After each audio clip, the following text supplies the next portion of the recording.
Hello Year 5 and 6 and welcome to Wednesday's lesson. This is going to be quite a short video today, but it's quite a lot of written work. You will see that what is outlined are expectations of how much writing was in the assignment when you first went to view it. So let's get started and let's look at what we will be focusing on today. So as we can see here, I would like you to have a little think, what do all of these words have in common? How and where might we use them in a sentence? Did you notice the pattern, especially as they're all in columns? If we look at that first column, can we see what is the suffix of the word? If we look at the second column and look at the suffixes, which is the end of the word, is there a pattern? And finally, in that third column, if we look at the suffix, the end of the word, is there a pattern to that as well? They all end with an ed, an ly, or an ing. And we're going to be using these words to start sentences today. But obviously, they can be used in the middle of a sentence as well. So, can I use fronted adverbials with ed, ing, or ly endings? And we're going to be successful by using a variety of fronted adverbials, making sure that they end with the ed, ing, or ly suffix. And I can edit my work to include fronted adverbials. So our first challenge here, and this is when you will need to pause and stop the presentation, and you need to identify the ed, ing, or ly sentence starters. And for example, the first one, number 1, you would just write 1 and then the word exhausted. Complete that for the 6 questions or the 6 sentences, and then come back and let's see if we can self-mark and if we found them all correctly. Okay, Year 5 and 6, time for us to mark our own work. Let's see if you were able to identify the sentence starters. How did you do?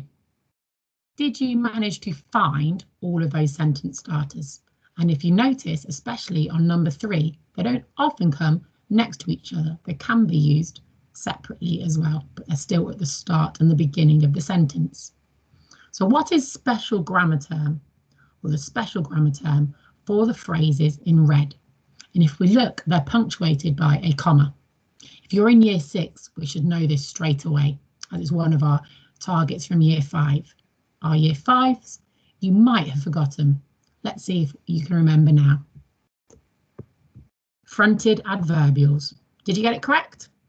So, we worked on these yesterday. Can you remember what is an adverbial? Have a little think to yourself. Let's see if you were correct.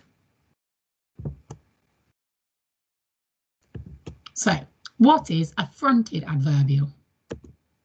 It's an adverbial used at the beginning of a sentence, and they are called fronted adverbials. It means that they would make sense as a sentence whether the adverbial is at the front of the sentence or at the end of the sentence. So, quick quiz, question 1. Can we think of a way to make this sentence better? Can we use ed, ing, or ly sentence starters? This is when you need to pause. You need to complete these sentences yourself with your own examples. Feel free to use the resources in the assignment to help you. How did you do? Did you come up with any different words? So, our final challenge of the day, and this should take you between 15 to 20 minutes. Can you write your own sentences, potentially even a paragraph if you're looking at our greater depth challenge? Can you use the ed, ing, ly words as a sentence starter? And can you remember the punctuation needed when writing fronted adverbials? Choose one of the following scenarios to write about. You can choose 1, you can choose 2, but if you're choosing a variety of scenarios, make sure you're separating them and you're separating your paragraphs by leaving a line.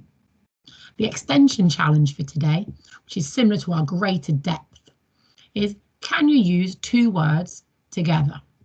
For example, feeling worried, Will climbed up to the top of the tall tree. As we can see here, we've got feeling with the ing suffix and worried with the ed suffix. Use the ideas to Magpie, and we're really looking forward to seeing what scenario you choose to write about. Hopefully we can get a lot of wonderful sentence starters and some incredible fronted adverbials. Once you've finished, remember to turn in your work so we can offer some feedback. And remember, we're not after a quantity of writing where it's pages and pages. We're just after some quality writing where you can show us the extent and the range of those words with the ed, ing or ly suffixes. Use the resources and we look forward to giving you all of your feedback. Have a great Wednesday and bye-bye.